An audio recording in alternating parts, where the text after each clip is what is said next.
কৌবনী সঙ্গীত ও সাংস্কৃতিক মঞ্চ আয়োজিত ঘরে ঘরে স্বপ্নাঙ্গনের এক হৃদয় ছোঁয়া পর্বে আমরা পৌঁছে গিয়েছিলাম বারাসাতের শান্ত সবুজে মোড়া চক্রবর্তী পাড়ায়, যেখানে প্রতিটি কোণায় লুকিয়ে আছে সৃষ্টির গল্প, অনুভূতি, স্পর্শ।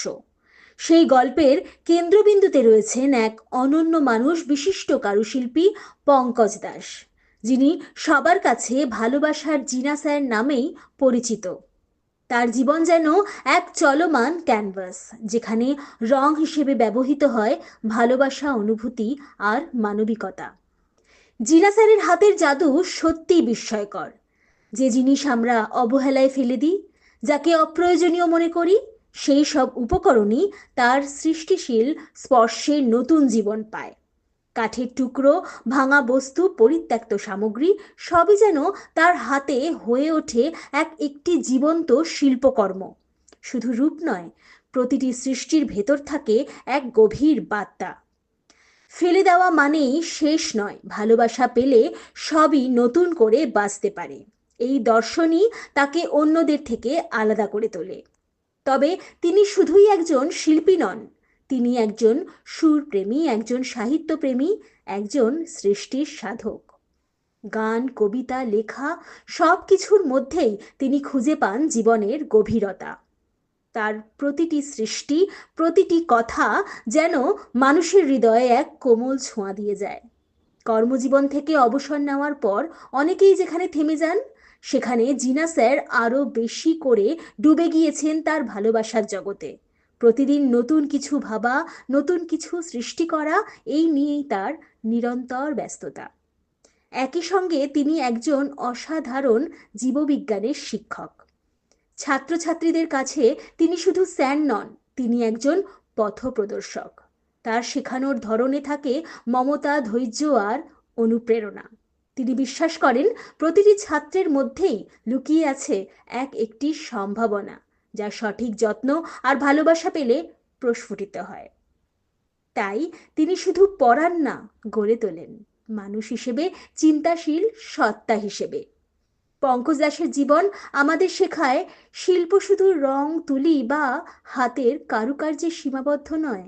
শিল্প হলো মন, অনুভূতি আর মানবিকতার এক অপূর্ব সমন্বয়। তার প্রতিটি সৃষ্টি, প্রতিটি কাজ যেন নিঃশব্দে বলে যায়, ভালোবাসা দিয়েই পৃথিবীকে সুন্দর করা যায়।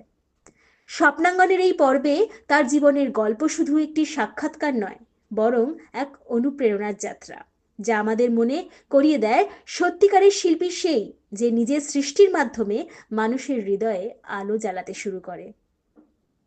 নমস্কার, আপনারা দেখছেন কৌবনী সঙ্গীত ও সাংস্কৃতিক মঞ্চ আয়োজিত অনুষ্ঠান ঘরে ঘরে স্বপ্নাঙ্গন। আজকে আমরা এসেছি শুধু বারাসাতে। আপনারা জানেন এবং দেখেছেন সেই মানুষকে বারংবার আমাদের বিভিন্ন অনুষ্ঠানে। আরও একবার আজকে আপনাদের সামনে, আপনাদের কাছে ওনার প্রতিভার বিকাশ নিয়ে একদম সময় নষ্ট না করে শিল্পী বন্ধুর সাথে যাব এবং তার থেকেই জেনে নেব তার আজকে আমাদের সামনে কি তুলে ধরতে চাইছেন উনি। চলুন একদম সরাসরি বন্ধুর কাছে যাই। দাদা, কেমন আছেন? আছি ভালো, কাজকর্মের মধ্যে থাকি, ভীষণ আনন্দে থাকি। আমার দীর্ঘ শিক্ষকতার জীবনের অবসান হয়েছে বছর 2-3 আগে। শিক্ষকতা জীবনের চলাকালীন বা তার অনেক আগে আমার এই সঙ্গীত জগৎ এবং হাতের কাজের মধ্যে আমি লিপ্ত ছিলাম, কিন্তু দীর্ঘ শিক্ষকতা জীবনে সেগুলো নানান কারণে সুপ্ত অবস্থায় ছিল, তার জাগরণ ঘটাতে পারেনি নানান কারণে। সাংসারিক কাজ, চাপ এবং সংসার জীবনে ঢুকে গিয়ে অনেকভাবে তা বাধাপ্রাপ্ত হয়েছে। এই 1978 সালে আমি প্রথম একটা গিটার কিনি। সেই গিটারটা আজও রয়েছে। এই 19 থেকে 22 টাকা দাম আমার তখন নিয়েছিল, যতদূর মনে পড়ে। হয়তো সঠিকটা নাও বলতে পারি, মনে নেই। কিন্তু আমরা একটু আপনাকে বাধা দিচ্ছি। আমরা কিন্তু আজকে যে বিষয় নিয়ে এসেছি সেটা একদম কারু শিল্পী হিসেবে পঙ্কজ দাসকে আপনাদের সামনে তুলে ধরবো, কিন্তু অবশ্যই তার সাথে সাথে উনার যে আরো অনেক গুণ আছে সেগুলোতেও যাব। কিন্তু তার আগে উনার কারু শিল্প নিয়ে কিছু বলুন। তখনকার দিনে প্রি ইউনিভার্সিটি পাস, সেই ছোট মামার হাতের কাজ ছিল প্রচণ্ড সুন্দর। উনি পেন্সিল দিয়ে আঁকতেন, নানান তালপাতা সুপুরি পাতার কাজ উনি করতেন, কিন্তু আমি তখন অতটা ভালোবাসতাম না। তা দেখতাম কি চমৎকার চমৎকার সব আঁকাআঁকি উনি করতেন। সেখান থেকে আমার প্রেরণা, আমি কিছু করব, আমি কিছু জীবনে এগোবো। তাই এই চাকরি জীবনের মধ্য গগনে এসে গান বাজনার সাথে সাথে আমার এই হাতের কাজের উত্তরণ ঘটলো যখন আমি উড়িষ্যা, আসাম, এমনকি সুদূর আন্দামানে আমি বেড়াতে গেছি। সেখানকার কারুশিল্প, এই নারকেল মালা, তালপাতা, সুপুরি পাতার গোড়া দিয়ে নানান ধরনের কার্যকর্ম আপনারা হয়তো দেখেছেন এখানে। সেগুলো আমার সেখান থেকে একটা চেতনা ফিরল যে এখান থেকে তো অনেক কিছু করা যায়। বাচ্চাদেরকে উপদেশ দিতাম ক্লাসে, নানান রকমভাবে উদ্বুদ্ধ করতাম, কিন্তু নিজে করার সুযোগ পেতাম না। একজন প্রেরণা, শক্তি, উৎস আল্লাহ ঈশ্বরের মতো আমি একজনের কাছ থেকে পেয়েছি। হাত পাকা থেকে শুরু করে তাল গাছের পাতায় যে বুনন, সব কিছু কিন্তু ওখানকার কনসেপ্ট, ওদের কাছে কাজ করতে হয়, বসে বসে দেখতাম। এগুলো সবচেয়ে বড় জিনিস হয়েছে, এগুলো আমাদের এখানকার মানুষ তাল পাতা সুপুরি পাতা দিয়ে গর্ত ভরাটের কাজ করে। আমরা সেভাবে এই যে একটা শক্তি, একটা সাহস পেলাম, সেই সাহস প্রতি মুহূর্তে আমাকে প্রেরণার উৎস। সেটা আমি সেখান থেকে একটা কনসেপ্ট পেলাম, এই মানুষের জীবনে প্রেরণা না থাকলে মানুষ এগোতে পারে না। তার ভেতরে একটা, সে যে কোনো কারোর মাধ্যমে, কোনো মানুষের মধ্য দিয়ে সেটা আসুক। আমার জীবনে এসেছিল একটা প্রেরণা, যার জন্য আমি প্রেরণার 17 কাহন বলে একটা গল্পের বই আমি ছাপাতে দিয়েছি আর কি। এবং আমার এই সংস্থার নামটা হয়েছে প্রেরণার উৎসব, জিনাস ক্রিয়েশন প্রেরণার উৎসব। যেহেতু আমি বায়োলজির লোক, তাই জিন কথাটি ওখান থেকে এসছে, এটা আমি পরে না ব্যাখ্যা করব জিনটা কিভাবে এসেছে। তো সেইভাবে এই প্রেরণার উৎসবে যার উপস্থিতি, সে আজ জীবনের আমার অবিচ্ছেদ্য অঙ্গ এবং অংশ। রেডিওলজি ডিপার্টমেন্টের একটা ডিপার্টমেন্টে নিউরোট্রমা সেন্টারে, বালিগঞ্জ সেন্টারে কাজ করে। সেখান থেকে আমাকে দুবেলা আমাকে কিভাবে আমি এগোবো আমাকে প্রেরণার শক্তি দিয়ে আজকে এই জায়গায় আমি আসতে পেরেছি। যেটা বলছিলাম, উড়িষ্যা, আসাম এবং আন্দামানের এই নানান শিল্পকর্মকে আমি যুব সমাজকে বলতে পারছি আজকে যে এই জৈব পচনশীল বস্তু দিয়ে এমন কিছু জিনিস করো যাতে পরিবেশ দূষণ হবে না, অথচ কম পয়সায়, ন্যূনতম পয়সায়, খুব বেশি আহামরি সময় ব্যয় বা আহামরি অর্থ খরচ হবে না, বা খুব বেশি বুদ্ধি লাগে না, খুব অল্প সময়ে এই কাজগুলো করে সে একটা বড় ধরনের অর্থ উপার্জন করতে পারে। সমাজে, যুব সমাজের আজকে যা চাকরির আকাল চলছে, সেখানে তাদের অনেকটা সে প্রতিষ্ঠিত হতে পারে। এই বার্তা আমি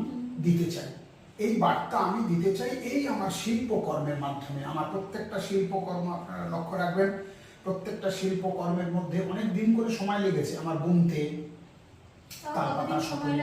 হ্যাঁ, আমি প্রায় এই যে কাজগুলো আপনারা দেখলেন, প্রায় বছর 2-2.5 ধরে আমি করেছি, ধরে। আপনি বলেছিলেন একটু আগে, গিটার বলুন, তবলা বলুন, একতারা বলুন, আমি যখন শান্তিনিকেতনে যখন যাই, যারা বাজায়, গান করে, আমি পাশে বসে শুনি। তো যাই হোক, এই হস্তশিল্পের নানান কাজে আমার সবচেয়ে বড় উদ্দেশ্য এবং লক্ষ্য একটাই, যে আগামী দিনে যুব সমাজ তার এই নানান ধরনের জৈব পচনশীল কাজের মধ্য দিয়ে এগিয়ে যাক, সমাজ সমৃদ্ধ হোক, তারা এগিয়ে আসুক, দুটো অর্থ তারা যেন পেতে পারে, এটাই আমার অনুরোধ। এই কাজের মধ্যে আসি, মন ভীষণ ভালো লাগে এবং সময়ও কেটে যায়। দাদাকে আমরা কিন্তু কোথাও যেতে দিচ্ছি না, অবশ্যই আরো অনেক গুণ নিয়ে, অনেক প্রতিভা নিয়ে আপনাদের সামনে আবারও আসবো। এত গুণী মানুষের প্রতিভা কি একটা পর্বে শেষ করা সম্ভব? কখনোই না। তবে অবশ্যই কথা দিলাম, দাদার আরও কিছু গুণ, আরও কিছু কথা, আরও কিছু দাদার অন্তর কথা আপনাদের সামনে তুলে ধরব পরবর্তী খণ্ডে, পরবর্তী পর্বে। দেখতে থাকুন ঘরে ঘরে স্বপ্নাঙ্গন। আপনারা দেখছেন ঘরে ঘরে স্বপ্নাঙ্গন, আর আমাদের সাথে রয়েছেন আজকে বিশিষ্ট গুণী শিল্পী পঙ্কজ দাস। এই দাদার অনেক ভাই বোন অনেকেই আছেন, কিন্তু তার মধ্যে একজন বিশিষ্ট মানুষ যিনি দাদাকে সব সময় প্রেরণা যোগায়। একদম আমাদের সাথে আমরা ওই দাদাকেও পেয়ে গেছি, তিনি আর কেউ নন, বিশ্বজিৎ মণ্ডল। আসুন উনার মুখেই শুনে নি দাদার কিছু আরো কথা। দাদা কেমন আছেন? ভালো আছি। অসংখ্য ধন্যবাদ আপনাকে এই অনুষ্ঠানে পেয়ে, কারণ আমরা নিজেরাও মানে ভাবিনি যে আপনাকে আজকে পেয়ে যাব। আপনার কথা আগেও অনেক কথা শুনেছি দাদার মুখে, তবে আপনার মুখ থেকে দাদার সম্পর্কে কিছু কথা শুনবো। দেখুন, দাদার সম্পর্কে বলতে গেলে আমি বেশ কিছু মানে একেবারে বাস্তব কথা আপনাদের শোনাবো। সেটা হচ্ছে উনি দীর্ঘ 37 বছর শিক্ষকতা করেছেন এবং সুনামের সঙ্গে শিক্ষকতা করেছেন। ওনার ছাত্রছাত্রীরা সব দেশ বিদেশে ছড়িয়ে আছে, কেউ ডাক্তার, কেউ ইঞ্জিনিয়ার, কেউ শিক্ষক, কেউ নার্স। তারা দাদার সম্পর্কে কথা উঠলেই হাত জোর করে বলেন যে হ্যাঁ, ওনার চরণে আমরা শিক্ষা লাভ করার সুযোগ পেয়েছি। এটা দাদার একটা বিরাট পাওনা। আজকে আমি এখানে দাদা বলছি ঠিকই, কিন্তু ওনাকে আমরা স্যার বলেই সম্বোধন করি। তো যেহেতু আমার সাথে ওনার প্রায় 15-16 বছরের সম্পর্ক, খুব ঘনিষ্ঠ সম্পর্ক, তার জন্য আমি বিশেষ করে ওনাকে দাদা বলেই মানি। কারণ উনি বিভিন্ন গুণের সমাহার। তাই ওনার সম্পর্কে একটা কথা আমি সাজিয়ে রেখেছি, ইংরেজিতে কথাটা আমি আগেও অনেকবার বলেছি অনেক অনুষ্ঠানে, যে পঙ্কজ দাস ইজ আ ফিনোমেনরি। উনি একজন চিরন্তন বিস্ময়। নানা ফুলের মালায় গাঁথা তিনি। এই ফুলের মালাগুলো আমি এই অর্থেই বলতে চাইছি যে কখনো তিনি তবলা বাজাচ্ছেন সাংঘাতিক, সেখানে তবলতি হিসাবে উনি যেন অদ্বিতীয়। আবার কখনো গিটার বাজাচ্ছেন, সুরের লহরী তুলে দিচ্ছেন। কখনো একতারা বাজাচ্ছেন, সেখানে মনে হচ্ছে বাবুরা চলে এলো যেন এখানে। কখনো উনি তুলি নিয়ে ছবি আঁকছেন, আবার কাঁচি দিয়ে বিভিন্ন পাতা কেটে কেটে মূর্তি বানাচ্ছেন।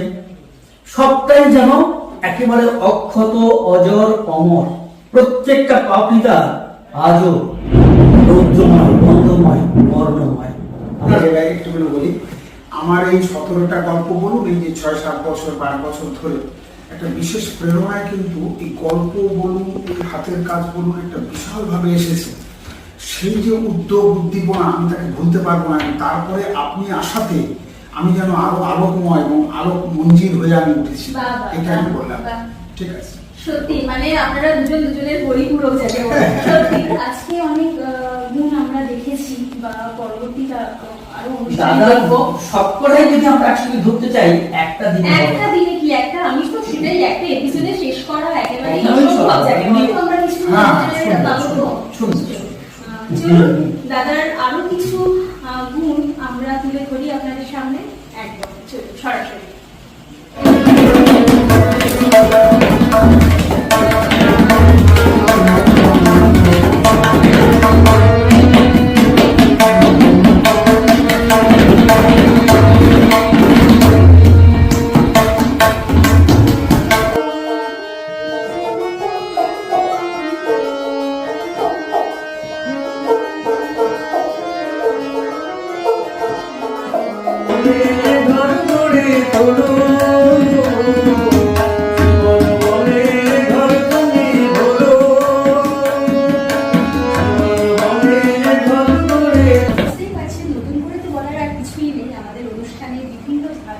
পঙ্কজবাবুকে আপনাদের সামনে তুলে ধরেছি এবং আরো একবার স্বপ্নাঙ্গনের মাধ্যম দিয়ে আরো একবার তুলে ধরবো। তবে ওনার আরো কিছু প্রতিভা আপনাদের সামনে তুলে ধরা বাকি রয়েছে, সেটা হলো হাওয়াই গিটার। একদম ওনার সুরে সুরে একদম তালে তালে যাবো, কিছু অংশ আপনাদের সামনে।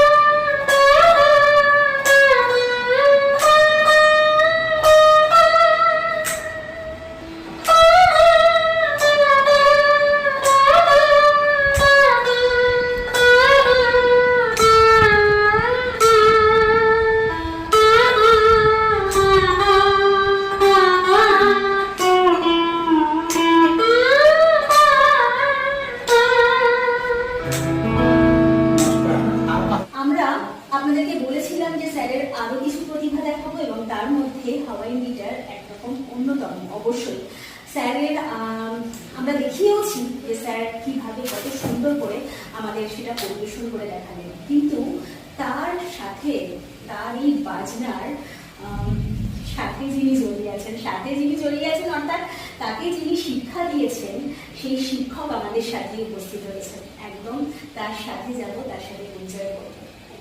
একটু পরিচয় করে দিন আপনার শিক্ষকের সাথে। শুভাশিস ঘোষ। আপনার মুখ থেকে শুনবো স্যারের সম্পর্কে, মানে ওই যে কিছুক্ষণ আগে আপনি বলছিলেন না মাস্টার মশাই গল্প বলবে, ঠিক সেরকম। দেখুন, উনি আমার ছাত্র ঠিকই, উনি আমাকে শেখাচ্ছি আমি বছর খানিক প্রায় হল না। না না, বছর 3-4। আচ্ছা, যাই হোক, ওনার একটা জিনিস আমি ফলো করি যে উনি যে জিনিসটা আমার থেকে টাস্ক নেন সেটাকে খুঁটিয়ে নেন এবং খুঁটিয়ে দেখেন। সেটা আমার খুব ভালো লাগে যে খুঁটিয়ে জিনিসটাকে তৈরি করা। যে জিনিসটা ওনাকে কি হয়, আমার একাধিক স্টুডেন্ট আছে, দ্বন্দ্ব মধ্যে আমার প্রচুর স্টুডেন্ট ছাত্রছাত্রী আছে, কিন্তু কিছু ছাত্রছাত্রী আমি দেখি খুঁটিয়ে জিনিসটাকে জানা, ভেতরে ঢুকতে চায় না, কিন্তু মাস্টারমশাই কিন্তু এটা করেন। খুঁটিয়ে এটা কেন হলো, কি কারণে হলো, টিউনটা কি কারণে হলো, কোন গানের কোন টিউন হলো, কোন গানের টিউনটা কেন হলো, এই জন্য ওনাকে আমি খুব ভালোবাসি স্টুডেন্ট হিসাবে। এবং বাজাচ্ছেন, উনি ভালো ইমপ্রুভমেন্ট করেছেন, আমি আশা করব ভবিষ্যতে আরো ইমপ্রুভমেন্ট করব। অবশ্যই উনি মানুষদের সাথে থাকতে কার না ভালো লাগে বলুন, কিন্তু আমরা সময়ের কাছে একদম বাধা। ঘড়ির কাঁটাও ইশারা করেছে যে আজকের অনুষ্ঠান এবং আজকের পর্ব আমাদের এখানেই সমাপ্ত দিতে হবে, কিন্তু কিছু তো করার নেই, গুণী মানুষদের এখানেই ছাড়তে হবে। আমার সাথে আজকে ছিলেন বিশিষ্ট গুণী শিল্পী পঙ্কজ দাস এবং তার সাথে ওনার শিক্ষক ছিলেন শুভাশিস ঘোষ মহাশয়, এবং ওনার সাথে আরো একজন মানুষ ছিলেন ওনার পরম বন্ধু ডক্টর বিশ্বজিৎ মণ্ডল। তবে আজকে আমরা এখানেই আমাদের অনুষ্ঠান শেষ করব। আপনারা একদম দেখতে ভুলবেন না ঘরে ঘরে স্বপ্নাঙ্গন কৌমুদী সঙ্গীত ও সাংস্কৃতিক মঞ্চের পর্দায়। আজকে আমরা এখানেই বিদায় নেব এবং আজকের শিল্পী বন্ধুকে এখানেই বিদায় জানিয়ে আগামী দিনের জন্য অনেক শুভকামনা জানাই। নমস্কার নমস্কার নমস্কার। আপনারাও কি ঘরে ঘরে স্বপ্নাঙ্গনে অংশগ্রহণ করতে চান? কিভাবে অংশগ্রহণ করবেন? অবশ্যই আমাদের সাথে যোগাযোগ করুন স্ক্রিনে দেওয়া নম্বরে ফোন করুন এবং ঝটপট আমাদের সাথে যোগাযোগ করুন। আমরা বলে দেব আপনারা কিভাবে স্বপ্নাঙ্গনে আসতে পারেন। আজকের মতন এখানেই, নমস্কার।